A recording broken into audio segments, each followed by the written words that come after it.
വേറെ അടക്കം LDF ചർച്ച ചെയ്യാതെയാണോ മന്ത്രിസഭയിൽ? LDF ചർച്ച ചെയ്തിട്ടില്ല. വരണമെങ്കിൽ നയങ്ങളിൽ മാറ്റം വരുത്തണം, നയപരിപാടികൾ മാറ്റം വരുത്തണം. നയങ്ങൾ LDF ചർച്ച ചെയ്യണം.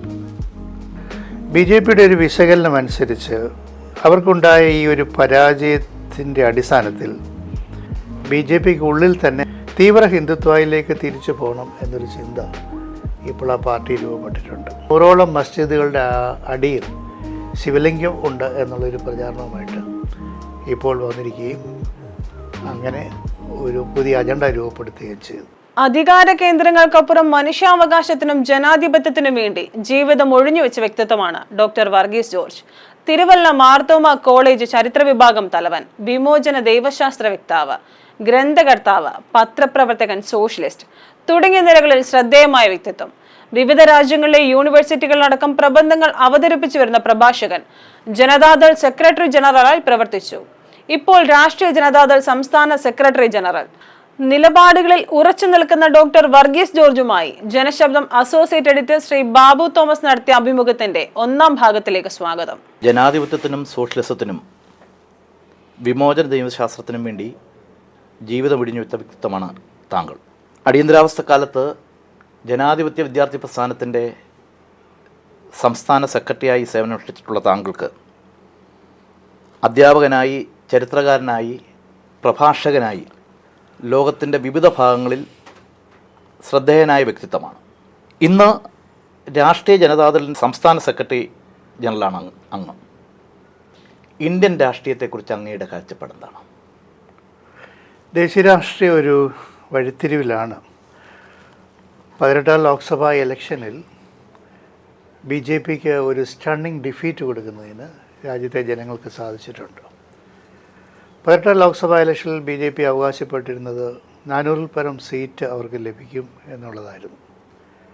എന്നാൽ അവർക്ക് കേവലം 240 സീറ്റുമാണ് ലഭിച്ചത്. അവർക്ക് കേവല ഭൂരിപക്ഷം പോലും കിട്ടിയിട്ടില്ല. അവരുടെ വോട്ട് ശതമാനവും കുറഞ്ഞു. 37% വോട്ട് 17ാം ലോക്സഭാ ഇലക്ഷനിൽ ഉണ്ടായിരുന്നത് 18ാം ലോക്സഭാ ഇലക്ഷൻ ആയപ്പോൾ അത് 36% കുറഞ്ഞിട്ടുണ്ട്.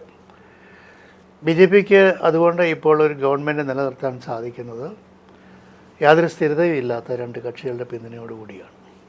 അതുകൊണ്ട് ദേശീയ രാഷ്ട്രീയത്തിലെ ഏറ്റവും പ്രധാനപ്പെട്ട പ്രവണത എന്ന് പറയുന്നത് രാജ്യത്ത് മതവർഗീയതയുടെ അടിസ്ഥാനത്തിൽ പ്രത്യേകിച്ച് പ്രധാനമന്ത്രി വെറുപ്പിൻ്റെ പ്രസംഗങ്ങൾ, വിദ്വേഷ പ്രസംഗങ്ങൾ ധാരാളം ഇലക്ഷൻ്റെ സമയത്ത് ചെയ്തിരുന്നു.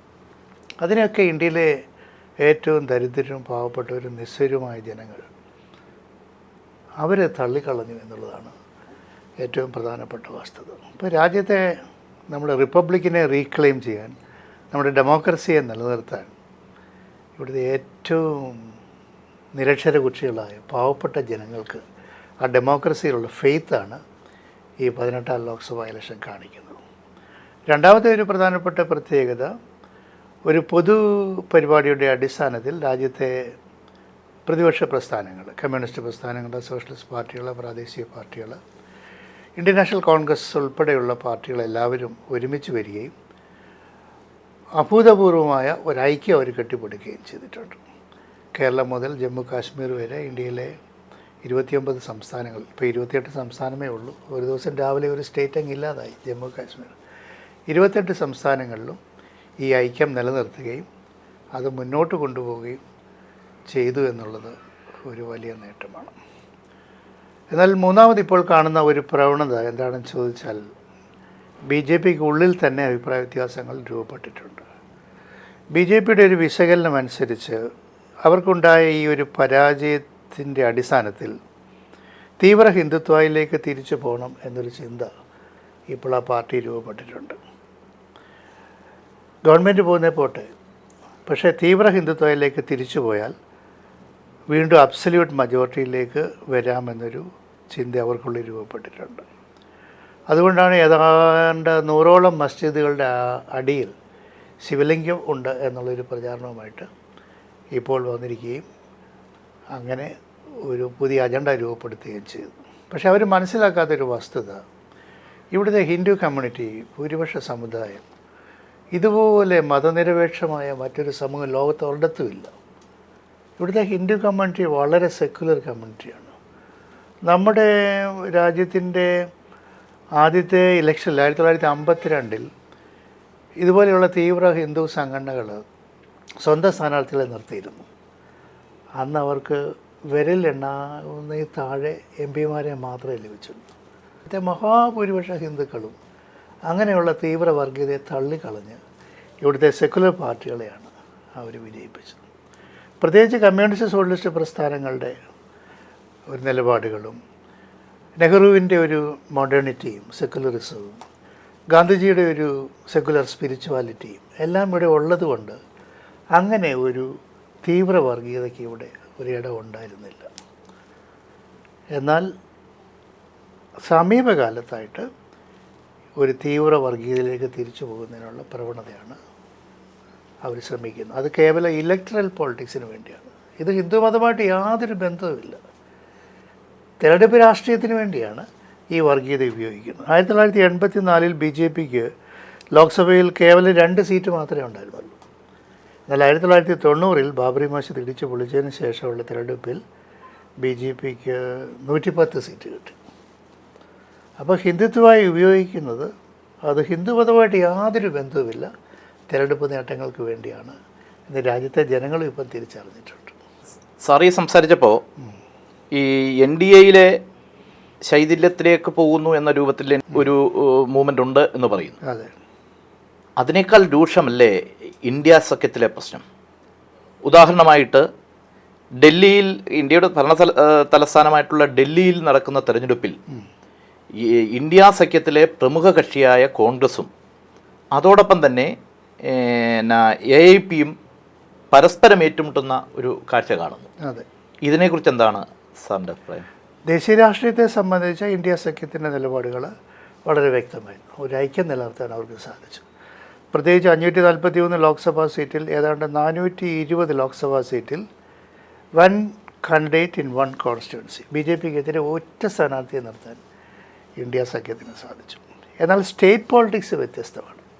ഉദാഹരണത്തിന് ഹരിയാനയിൽ ഒരുമിച്ച് നിന്നിരുന്നെങ്കിൽ അവിടെ ഇന്ത്യ സഖ്യത്തിന് ഭൂരിപക്ഷം കിട്ടിയേനെ. ഹരിയാനയിൽ കോൺഗ്രസ്സിന് കിട്ടിയ വോട്ട് ശതമാനം എന്ന് പറയുന്നത് 39.6%.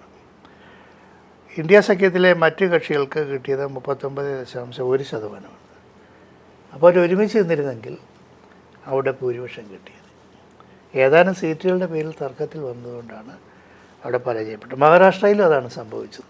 മഹാരാഷ്ട്രയിൽ ലോക്സഭാ ഇലക്ഷന് വൻ മുന്നേറ്റം നടത്തിയെങ്കിലും സംസ്ഥാന ഇലക്ഷനിൽ സീറ്റ് ധാരണകൾ അവർ പരാജയപ്പെട്ടു. അംബേദ്കറിൻ്റെ പാർട്ടി ചോദിച്ചാണ് ഞങ്ങൾക്കൊരു 3 സീറ്റ് തരാൻ. ഒരു അസംബ്ലി കോൺസ്റ്റിറ്റ്യുവൻസിയിൽ അംബേദ്കറിൻ്റെ പാർട്ടി 37,000 വോട്ട് പിടിച്ചു. പ്രകാശ് അംബേദ്കറിൻ്റെ പാർട്ടി, വഞ്ചിത ബഹുജൻ പാർട്ടി. അവിടെ NDA സഖ്യം പരാജയപ്പെടുന്നത് 500 വോട്ടിനാണ്. അപ്പോൾ ഇന്ത്യ സഖ്യം ദേശീയ തലത്തിൽ രൂപപ്പെടുത്തിയ ഒരു സഖ്യത്തിൻ്റെ അന്തസത്ത സംസ്ഥാന ഇലക്ഷനുകളിൽ നിലനിർത്തുന്നില്ല എന്നുള്ളത് സത്യം തന്നെയാണ്. പക്ഷേ ഇനി വരാൻ പോകുന്ന തിരഞ്ഞെടുപ്പുകളിൽ, ഇപ്പോൾ ഏറ്റവും അടുപ്പത്തിൽ വരാൻ പോകുന്ന തിരഞ്ഞെടുപ്പ് ബീഹാറിലെ തിരഞ്ഞെടുപ്പാണ്. ആ ബീഹാറിലെ തിരഞ്ഞെടുപ്പിൽ RJD, Congress, CPI, CPIM, CPIML എന്നീ പാർട്ടികൾ ഉൾപ്പെടുത്തിയുള്ള മഹാഗഠബന്ധൻ വളരെ ശക്തമായിട്ടാണ്, ഐക്യത്തോടെയാണ് തിരിച്ചു പോകുന്നത്. സാർ, അത് ഈ ഇന്ത്യൻ സ്വാതന്ത്ര്യ സമര കാലഘട്ടത്തിലും സ്വാതന്ത്ര്യ സമരത്തിന് ശേഷമുള്ള കാലഘട്ടത്തിലും ഇന്ത്യൻ രാഷ്ട്രീയത്തിലെ നിർണായക ശക്തിയായിരുന്നു സോഷ്യലിസ്റ്റുകൾ. അതെ, അത് സ്വാതന്ത്ര്യാനന്തര കാലത്ത് മൊറാർജി ദേശായി മുതൽ ഇപ്പോൾ ഗുജറാൾ ആയാലും BP സിംഗ് ആയാലും ദേവഗൗഡി ആയാലും ചന്ദ്രശേഖർ ആയാലും ഇന്ത്യൻ പ്രധാനമന്ത്രിമാർ വരെ ആയിട്ടുള്ള കക്ഷികളാണ്. അത് സോഷ്യലിസ്റ്റുകളാണ്. അതെ. പക്ഷേ ഇന്നത്തെ ഒരു സാഹചര്യത്തിൽ സോഷ്യലിസ്റ്റ് പാർട്ടിയിലെ അധികാര തർക്കവും പടലപ്പിണക്കങ്ങളും ശൈഥില്യവും ഇന്ത്യൻ രാഷ്ട്രീയത്തെ ഇന്ന് വർഗീയ ശക്തികളുടെ കയ്യിൽ എത്തിപ്പിക്കുന്നതിൽ പ്രധാന പങ്ക് വഹിച്ചിട്ടില്ലേ? വളരെ ശരിയാണ്. കാരണം ഈ സോഷ്യലിസ്റ്റ് പ്രസ്ഥാനത്തിൻ്റെ ആ ശൂന്യതയിൽ നിന്നാണ് ആ വാക്ക് നികത്തിയത് BJPയാണ്. നോർത്ത് ഇന്ത്യയിൽ ഇപ്പോൾ ഉത്തർപ്രദേശ്, ബീഹാർ, ഒറീസ, രാജസ്ഥാൻ തുടങ്ങിയ സംസ്ഥാനങ്ങളിലെല്ലാം സോഷ്യലിസ്റ്റ് പ്രസ്ഥാനം വളരെ ശക്തമായി പലതവണ ഗവൺമെൻറ്റുകൾ രൂപീകരിച്ചിട്ടുണ്ടായിരുന്നു. ചരൺ സിംഗ്, മുലായം സിംഗ് യാദവ്, അഖിലേഷ് യാദവ്, അതേപോലെ തന്നെ ബീഹാറിൽ കർപ്പൂരി താക്കൂർ, ഒറീസയിലെ ബിജു പട്നായിക്ക്. അങ്ങനെ ഇന്ത്യയിലെ ഏറ്റവും ശക്തമായ, കോൺഗ്രസ് കഴിഞ്ഞാൽ ഏറ്റവും ശക്തമായ ജനാധിപത്യ സോഷ്യലിസ്റ്റ് പ്രസ്ഥാനം സോഷ്യലിസ്റ്റ് പാർട്ടി തന്നെയായിരുന്നു. അപ്പോൾ സോഷ്യലിസ്റ്റ് പാർട്ടിയുടെ ഒരു ശൈഥില്യം, സോഷ്യലിസ്റ്റ് പ്രസ്ഥാനത്തിൻ്റെ ശൈഥില്യം, അത് ശരിയാണ്. അജണ്ടകൾ ശരിയായിട്ട് നടപ്പാക്കിയില്ല. അൺ ടു ദ പൂവർ, അന്ത്യോദയ, ഏറ്റവും പാവപ്പെട്ടവർക്ക് വേണ്ടി, ജാതീയമായി പിന്നോക്കം നിൽക്കുന്നവർക്ക് വേണ്ടി. അതാണ് നമ്മുടെ നിയോജകമണ്ഡലം എന്ന് പറയുന്നത്. ദളിതുകൾ, പിന്നോക്കക്കാർ, ന്യൂനപക്ഷങ്ങൾ, ആദിവാസികൾ, സ്ത്രീകൾ. ഇതാണ് സോഷ്യലിസ്റ്റുകളുടെ നിയോജകമണ്ഡലം എന്ന് പറയുന്നത്. ആ നിയോജകമണ്ഡലത്തെ ശ്രദ്ധിക്കാതെ ഉള്ള രാഷ്ട്രീയ ഭരണപരമായ അജണ്ടയുമായിട്ട് മുന്നോട്ട് പോയി.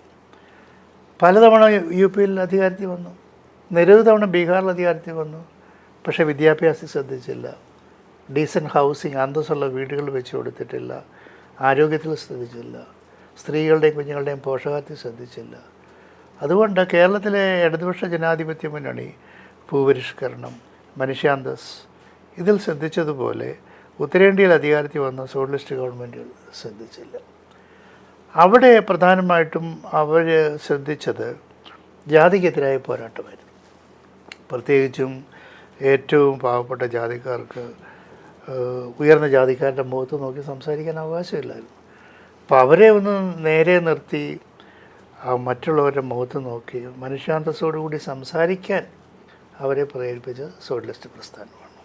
സാർ ഈ ഇന്ത്യൻ രാഷ്ട്രീയത്തെ പോലെ തന്നെ സാർവദേശീയ രാഷ്ട്രീയത്തിൽ ശ്രദ്ധേയമായ കാഴ്ചപ്പാടുള്ള ആളാണ്. വിവിധ ലോകരാജ്യങ്ങളിലെ യൂണിവേഴ്സിറ്റികളിലും ലോകരാജ്യങ്ങളിലും അങ്ങനത്തെ ക്ലാസ്സുകൾ ഒക്കെ നടത്തിയിട്ടുണ്ട്. ഇപ്പോൾ ഏറ്റവും അവസാനം അമേരിക്കയിൽ ട്രംപ് അധികാരത്തിൽ വന്നു. ആദ്യ ദിവസം തന്നെ ഒരു വേൾഡ് ട്രേഡ് വാറിനുള്ള പദ്ധതികളാണ് പുള്ളി ആവിഷ്കരിച്ചിരിക്കുന്നത്. ഈ വേൾഡ് ട്രേഡ് വാർ ലോക യുദ്ധത്തിലേക്കും ലോകരാജ്യങ്ങളിലെ ഇന്നത്തെ ശാക്തിക ബലാബലത്തിലുണ്ടാകുന്ന മാറ്റങ്ങൾക്കും കാരണമാകുമോ? ഇത് ഒരു സർവ്വദേശീയ രാഷ്ട്രീയത്തിൽ സമീപകാലത്ത് കണ്ട ചില പ്രവണതകളുടെ ഒരു നൈരന്തര്യം തന്നെയാണ് ഇപ്പോൾ അമേരിക്കയിൽ കാണുന്നത്. കഴിഞ്ഞൊരു 20 വർഷക്കാലമായി യൂറോപ്പിൽ കാണുന്ന ഒരു പ്രവണത, അവിടെ ഒരു പുതിയ ഐഡിയോളജി രൂപപ്പെട്ടിട്ടുണ്ട്. ആ ഐഡിയോളജിയുടെ പേര് പോപ്പുലിസം എന്നാണ്. അത് പാവപ്പെട്ടവർക്കെതിരാണ്, അത് ധനികർക്ക് അനുകൂലമാണ്, അത് കുടിയേറ്റക്കാർക്കെതിരാണ്. ഈ പോപ്പുലിസ്റ്റുകൾ തീവ്ര വലതുപക്ഷക്കാരാണ്. 1789 സമത്വം, സാഹോദര്യം, സ്വാതന്ത്ര്യം ഉയർത്തിയ ഫ്രാൻസിലെ വരെ ഇപ്പോൾ ഏറ്റവും വലിയ രാഷ്ട്രീയ പാർട്ടി എന്ന് പറയുന്നത് ലീപ്പൻ്റെ തീവ്ര വലതുപക്ഷമാണ്. ജർമ്മനിയിലെ ഏറ്റവും വലിയ രാഷ്ട്രീയ പാർട്ടി എന്ന് പറയുന്നത് AFD, റാലി ഫോർ ജർമ്മനി എന്ന് പറയുന്ന തീവ്ര വലതുപക്ഷമാണ്. അവരുടെ ഇത്തവണത്തെ സ്ലോഗൻ, ഇലക്ഷനിലെ സ്ലോഗൻ ഇസ്ലാം ജർമ്മനിക്ക് ചേരുന്നതല്ല എന്നുള്ളതായിരുന്നു. ഇപ്പോൾ യൂറോപ്പിലാകെ ന്യൂനപക്ഷങ്ങൾക്കെതിരെയും കുടിയേറ്റക്കാർക്കെതിരെയും ധനികർക്ക് അനുകൂലമായും ഉള്ള ഈ പുതിയ പ്രത്യയശാസ്ത്രം വ്യാപരിച്ചുകൊണ്ടിരിക്കുകയാണ്. ഈയിടെ യൂറോപ്യൻ യൂണിയനിലേക്ക് നടന്ന ഇലക്ഷനിൽ ഈ പോപ്പുലിസ്റ്റുകൾ വൻ ഭൂരിപക്ഷമാണ് നേടിയത്. സ്കാൻഡിനേവിയൻ രാജ്യങ്ങൾ, നോർവേ, സ്വീഡൻ, ഫിൻലൻഡ് തുടങ്ങിയ രാജ്യങ്ങളിൽ പരമ്പരാഗതമായി എല്ലാം സോഷ്യലിസ്റ്റ് പ്രസ്ഥാനങ്ങളായിരുന്നു. ആ പാർട്ടികളെ മുഴുവൻ കടപുഴക്കിക്കൊണ്ട് ഇപ്പോൾ ഈ പോപ്പുലിസ്റ്റുകൾ ഈ രാജ്യത്തെ അധികാരത്തിൽ വന്നിരിക്കുകയാണ്. നമ്മുടെ യൂറോപ്പിലാകെ ഒരു പോപ്പുലിസ്റ്റ് തീവ്ര വലതുപക്ഷ തരംഗം ആഞ്ഞടിച്ചുകൊണ്ടിരിക്കുകയാണ്. അതിൻ്റെ ഒരു പ്രതിഫലനം ഇപ്പോൾ അമേരിക്കയിലും ഉണ്ടായി. അമേരിക്കയിലെ ട്രംപിൻ്റെ തിരിച്ചുവരവ് ഈ തീവ്ര വലതുപക്ഷക്കാരെ വളരെ വളരെ സന്തോഷിപ്പിച്ചിട്ടുണ്ട്. എന്നാൽ ട്രംപിൻ്റെ ഈ നയങ്ങളുമായി അദ്ദേഹത്തിന് മുന്നോട്ട് പോകാൻ സാധിക്കത്തില്ല. ഇപ്പോൾ തന്നെ ട്രംപ് മിനിഞ്ഞാന്ന് പുറപ്പെടുവിച്ച ആദ്യത്തെ പ്രഖ്യാപനം എന്ന് പറയുന്നത് ഓട്ടോമാറ്റിക് ബർത്ത് റൈറ്റ് എടുത്തു കളഞ്ഞിട്ടുള്ള ഒരു എക്സിക്യൂട്ടീവ് ഓർഡറാണ്. അതായത് അമേരിക്കയിൽ ജനിക്കുന്ന ഒരു കുട്ടിക്ക് അമേരിക്കൻ പൗരത്വം കിട്ടും അമേരിക്കയിലെ തീരുമാനം അനുസരിച്ച്, നേരത്തെ 14th അമെൻമെൻറ്റ് അനുസരിച്ച്. അപ്പോൾ ട്രംപ് പറഞ്ഞു അമേരിക്കയിൽ ജനിക്കുന്നവരെല്ലാം ഇനിയും അമേരിക്കൻ പൗരന്മാരല്ല, ഒന്നുകിൽ അമ്മ അമേരിക്കൻ ആവണം, അതിനൊരു കട്ട് ഓഫ് ഡേറ്റ് വെച്ചിട്ടുണ്ട്, അല്ലെങ്കിൽ അപ്പൻ അമേരിക്കൻ ആവണം, അല്ലെങ്കിൽ അവിടുത്തെ ലീഗൽ പെർമനൻറ്റ് റെസിഡൻ്റ് ആവണം, അവരുടെ മക്കൾക്ക് മാത്രമേ പറ്റൂ എന്ന് പറഞ്ഞു. 4 സ്റ്റേറ്റുകൾ ഉടൻ തന്നെ, സിയാറ്റിൽ ഉൾപ്പെടെയുള്ള സ്റ്റേറ്റുകൾ ഉടൻ തന്നെ കോടതിയിൽ പോയി ഇത് അമേരിക്കയുടെ അടിസ്ഥാന കോൺസ്റ്റിറ്റ്യൂഷനെതിരായിട്ടാണ്, അമേരിക്കയിൽ ജനിക്കുന്നവരെല്ലാം അമേരിക്കൻ പൗരന്മാരായിരിക്കും എന്നവർ വാദിക്കുകയും ഇന്നലെ ഫെഡറൽ ജഡ്ജ്, സുപ്രീം കോടതിയിലെ ജഡ്ജ് ട്രംപിൻ്റെ തീരുമാനം റദ്ദ് ചെയ്യുകയും ചെയ്തിട്ടുണ്ട്. അതുകൊണ്ട് ഒരു മുതലാളിത്ത സമൂഹമാണെങ്കിലും ജനാധിപത്യത്തിൻ്റെ ചില ശക്തമായ ഘടകങ്ങൾ നിലനിൽക്കുന്നതുകൊണ്ട് ട്രംപിന് ഇതുമായിട്ട് മുന്നോട്ട് പോകാൻ സാധിക്കത്തില്ല. ബാബു ചോദിച്ച പോലെ ഇതൊരു ട്രേഡ് വാറിലേക്ക് നീങ്ങുമോ എന്ന് ചോദിച്ചാൽ അതും സാധിക്കത്തില്ല. കാരണം ആദ്യം ട്രേഡ് വാർ പ്രഖ്യാപിച്ചിരിക്കുന്നത് ചൈനയുമായിട്ടാണ്. അമേരിക്കയിലേക്കുള്ള എക്സ്പോർട്സ്, പ്രത്യേകിച്ച് ഇന്ത്യയിൽ നിന്നാണ് ഏറ്റവും കൂടുതൽ ടെക്സ്റ്റൈൽ എക്സ്പോർട്സ് പോകുന്നത്. അമേരിക്കയിൽ IT റിലേറ്റഡ് പ്രോഡക്ട്സ് ഏറ്റവും കൂടുതൽ ചൈനയിൽ നിന്നാണ് പോകുന്നത്. ഇത് രണ്ടും അമേരിക്കൻ ഇക്കോണമിക്ക് ഒഴിവാക്കാനാവാത്തതാണ്. അതുകൊണ്ട് അമേരിക്ക ഇപ്പോൾ ചൈനയ്ക്കെതിരെയും ഇനി ഇന്ത്യക്കെതിരെയും പ്രഖ്യാപിക്കുമെന്ന് പറയുന്ന ഈ ട്രേഡ് വാർ അവിടുത്തെ ഇക്കോണമിയെ വളരെ സാരമായിട്ട് ബാധിക്കും. അതുകൊണ്ട് അവർക്ക് ആ നയങ്ങളുമായിട്ട് മുന്നോട്ട് പോകാൻ സാധിക്കുകയില്ല. അവിടെ ഈ അമേരിക്കൻ ട്രംപ് അഡ്മിനിസ്ട്രേഷനെ നിയന്ത്രിക്കുന്നത് ശക്തമായ മൂലധന ശക്തികളാണ്. ലോകത്തിലെ ഏറ്റവും ധനികനായ എലോൺ മസ്ക് ഇത്തവണ ട്രംപിൻ്റെ ഇലക്ഷന് കൊടുത്തത് $200 മില്യൺ ഇലക്ഷൻ ക്യാമ്പയിന് കൊടുത്തത്. അതുകൊണ്ട് ട്രംപ് ഗവൺമെൻറ് രൂപീകരിച്ചപ്പോൾ ആദ്യം മന്ത്രിയാക്കിയത് ഇലോൺ മസ്കിനെയാണ്. അപ്പോൾ നമ്മുടെ രാഷ്ട്രീയത്തിൽ പ്രവർത്തിക്കണമെങ്കിൽ, മന്ത്രിയാകണമെങ്കിൽ ഇനി 40 വർഷം 50 വർഷം ഞാൻ പാർട്ടിയിലുണ്ടായിരുന്നു പറഞ്ഞിട്ടൊന്നും കാര്യമില്ല. നിങ്ങളുടെ പണമുണ്ടോ നിങ്ങൾ മന്ത്രിയാവും. ഇപ്പോൾ എലോൺ മസ്കിനെയാണ് മിനിസ്റ്റർ ഫോർ ഗുഡ് ഗവേണൻസ് എന്ന് പറയുന്ന ആദ്യം മിനിസ്റ്ററാക്കിയിരിക്കുന്നത്.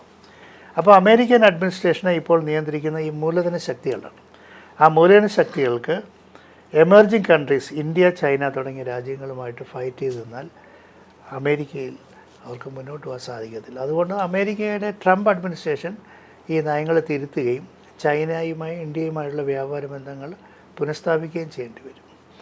സർ, ഈ റഷ്യൻ ഉക്രൈൻ യുദ്ധത്തിൽ അമേരിക്കയുടെ ട്രംപിൻ്റെ കഴിഞ്ഞ ദിവസത്തെ അഭിപ്രായ പ്രകടനം ഒരു ഭീഷണിയുടെ സ്വരത്തിലാണ്. ഇതേത് അവസ്ഥയിൽ എത്തിച്ചേരും? റഷ്യൻ ഉക്രൈൻ യുദ്ധത്തിൻ്റെ അടിസ്ഥാന പ്രശ്നം എന്ന് പറയുന്നത് നേറ്റോയുമായിട്ട് ബന്ധപ്പെട്ടതായിരുന്നു. കമ്മ്യൂണിസ്റ്റ് ലോകത്തെ തകർക്കുന്നതിന് വേണ്ടി മുതലാളിത്ത രാജ്യങ്ങൾ യൂറോപ്പിൽ രൂപപ്പെടുത്തിയ സൈനിക സഖ്യമാണ് നേറ്റോ എന്ന് പറയുന്നത്. അപ്പോൾ സോവിയറ്റ് യൂണിയൻ 1991 16 രാഷ്ട്രങ്ങളായിട്ട് മുറിഞ്ഞുപോയി. അവയെ Commonwealth of independent States, CIS എന്നാണ് വിളിക്കുന്നത്. അതിലൊരു സ്റ്റേറ്റാണ് ഉക്രൈൻ. മിക്ക പഴയ സോവിയറ്റ് രാജ്യങ്ങളും, ഈ 16 സോവിയറ്റ് രാജ്യങ്ങളും ഇപ്പോഴും സോവിയറ്റ് യൂണിയനുമായിട്ട് വളരെ നല്ല ബന്ധത്തിലാണ്. ഞാൻ അടുത്ത കാലത്ത് അർമേനിയ എന്ന് പറയുന്ന രാജ്യത്ത് പോയി. അപ്പം എയർപോർട്ടിൽ വെച്ച് എന്നോട് ചോദിച്ചു, എവിടെയാണ് ഈ അർമേനിയ, എന്തിനാണ് അർമേനിയ പോകുന്നതെന്ന് ചോദിച്ചു. ഞാൻ പറഞ്ഞു, ഒരു പഴയ സോവിയറ്റ് സ്റ്റേറ്റ് കാണുന്നതിന് പോകാമെന്ന് പറഞ്ഞു. ഈ അർമേനിയയിൽ ചെന്നപ്പോഴും ആ ഗവൺമെൻറ്റുകളെല്ലാം ഈ പഴയ സോവിയറ്റ് ഒരു സഖ്യത്തിൽ അല്ലെങ്കിൽ പോലും സഖ്യമില്ല, പക്ഷേ എപ്പോഴും അനുഭാവത്തിലാണ് നിൽക്കുന്നത്. എന്നാൽ ഉക്രൈൻ ചെയ്തത് എന്താണെന്ന് ചോദിച്ചാൽ സോവിയറ്റ് യൂണിയനെതിരായിട്ടുള്ള ഈ യൂറോ അമേരിക്കൻ സൈനിക സഖ്യത്തിൽ ചേരാൻ അവർ തീരുമാനിച്ചു. അപ്പോൾ റഷ്യയുടെ അതിർത്തിയിലാണല്ലോ. അതാണ് വാസ്തവത്തിൽ ഈ യുദ്ധത്തിന് കാരണമായിട്ട് വന്നത്. പക്ഷേ യുദ്ധത്തെ നമ്മളെപ്പോഴും കണ്ടം ചെയ്യണം, അപലപിക്കണം. ആ യുദ്ധം ഇനിയെങ്കിലും അവസാനിപ്പിക്കണം. ഏതായാലും ഗാസയിലെ യുദ്ധം അവസാനിച്ചു. അതുപോലെ തന്നെ കഴിഞ്ഞ 3 വർഷമായി തുടരുന്ന ഈ യുദ്ധം അവസാനിക്കണം. അതുകൊണ്ട് പുതിയ അമേരിക്കൻ അഡ്മിനിസ്ട്രേഷൻ അമേരിക്കയിൽ തന്നെ വളരെ ശക്തമായ സമ്മർദ്ദമുണ്ട്. ഈയിടെ ഞാൻ ഗാർഡിയൻ ന്യൂസ് പേപ്പറിൽ വായിച്ചത് 100ഓളം അമേരിക്കക്കാർ ഇസ്രായേലിൽ ആൻറ്റി മിസൈൽ സിസ്റ്റം ഓപ്പറേറ്റ് ചെയ്യാൻ വേണ്ടി പോയിട്ടുണ്ട്. 100ഓളം അമേരിക്കൻ പൗരന്മാർ. പക്ഷേ അവർ ഈ ഗാസയുടെ കുഞ്ഞുങ്ങളുടെയും സ്ത്രീകളുടെയും കരച്ചിൽ കണ്ടിട്ട് അവർ ഓരോരുത്തരായിട്ട് രാജിവെച്ചങ്ങ് തിരിച്ച് അമേരിക്കയിൽ പോവുകയാണ്. കൺസെൻഷ്യസ് ഒബ്ജക്റ്റേഴ്സ് എന്നാണ് അവരെ വിളിക്കുന്നത്. നമ്മുടെ മനസാക്ഷിക്ക് നിരക്കുന്നില്ല, അവർ രാജിവെച്ചങ്ങ് തിരിച്ചു പോവുകയാണ്. അതുകൊണ്ട് അമേരിക്കയ്ക്കുള്ളിൽ തന്നെ ശക്തമായിട്ടുള്ള ജനാധിപത്യ പ്രസ്ഥാനങ്ങൾ ഇത്തരം യുദ്ധങ്ങൾക്കെതിരെ ഉണ്ട്. അത് ട്രംപിനെ അവഗണിക്കാൻ സാധിക്കത്തില്ല. സാറേ, ഈ ഗാസയിലെ ഇപ്പോഴത്തെ വെടിനിർത്തൽ അത് ശാശ്വതമാണെന്ന് സാറ് കരുതുന്നുണ്ടോ? ശാശ്വതമായിട്ട് വരേണ്ട ഒരു ഘട്ടത്തിലേക്കാണ് നീങ്ങുന്നത്. ഈ ഗാസ എഗ്രിമെൻറ്റ് വന്നതിന് ശേഷവും ഇപ്പോൾ ഇസ്രായേൽ വെസ്റ്റ് ബാങ്കിൽ ആക്രമണം തുടങ്ങിയിട്ടുണ്ട്. മിനിഞ്ഞാന്നും ഇന്നലെയുമായിട്ട് 6 പേര് വെസ്റ്റ് ബാങ്കിൽ മരിച്ചിട്ടുണ്ട്. 1948 ഇസ്രായേൽ, പലസ്തീൻ എന്ന് പറയുന്ന രാഷ്ട്രങ്ങൾ രൂപീകരിക്കാൻ ഐക്യരാഷ്ട്ര സംഘടന അതിർത്തി നിർണ്ണയിക്കുകയുണ്ടായി. ഏതാണ്ട് ഒരുപോലെയായിരുന്നു ജനസംഖ്യ.